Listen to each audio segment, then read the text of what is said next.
officials in Afghanistan say a US drone strike did kill a number of civilians. The White House announced that the strike near Kabul airport took out a car bomb heading to attack US soldiers and desperate people trying to flee. Let's go live now to our Washington correspondent, Annalise Nelson. The White House previously said that no civilians were injured. They've backflipped, Annalise.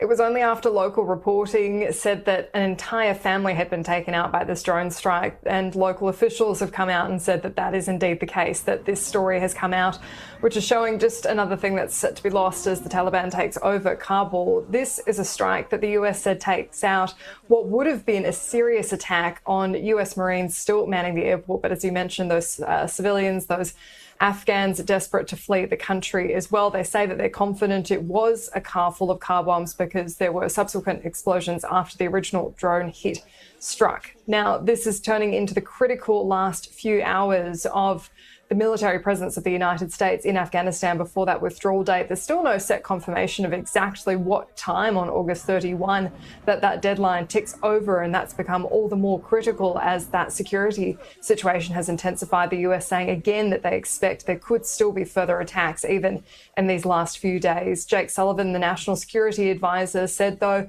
that they anticipate they will still be able to get out. US citizens are reported around 250 left in Afghanistan, as well as those thousands of SIV holders, potential SIV visa holders who are waiting to escape.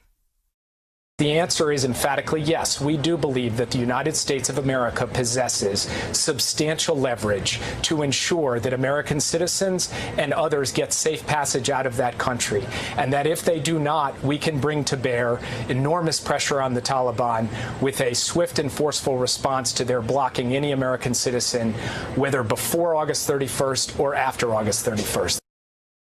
Yeah, certainly tough words against the Taliban there. But what is confusing at this point, Annalise, is the official withdrawal date, and that is the 31st of August. Joe Biden didn't say anything about this today, even when he was asked.